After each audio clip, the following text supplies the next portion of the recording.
So I'd like to tell a story today about a dear friend of mine named Darryl. Darryl and I met about 15 years ago through a mutual friend. Darryl was a comedian, traveled the world conveying his brand of comedy that was very unique, very cerebral, very philosophical. We connected on his philosophies. We also connected because we were both former athletes. He played basketball in college. I played football in college. I remember playing one-on-one with Darryl or any kind of competitive game. We enjoyed that. We also had a lot of banter. He was a Raiders fan. I was a Tampa Bay Bucks fan. So we had a lot of back and forth with regards to that. The relationship evolved over the 15-year period that I knew Darryl. And Darryl had, when I met him, a slight sight issue that ended up degrading very significantly over the 15-year span in which I knew Darryl, to the point where within the last 3 years, Darryl lost complete sight in both eyes. And this was a progressive degradation.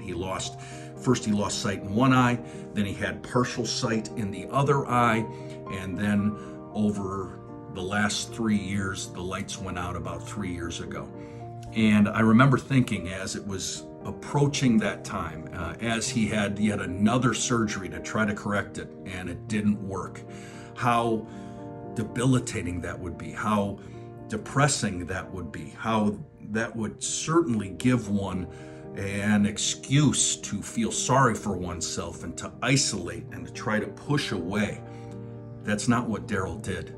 Darryl embraced life. It only galvanized his resolve. He lost his sight but gained a vision that was inspiring to the people around him, a legacy company, and he wanted to transform comedy.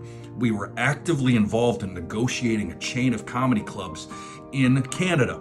We were also actively involved in acquiring a single comedy club here in the US and converting it to that Canadian chain's brand. This guy was on fire. He was lighting me up on the phones at night saying, "What's the next step? Who are we meeting with?" He would not be denied. Darryl died on Sunday. And it's a big loss to a lot of us that knew him. He was an inspiration. And I can only think the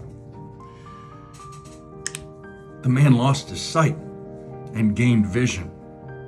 What disabilities are we putting forth to ourselves as a roadblock, as an excuse not to move forward, not to engage with the world?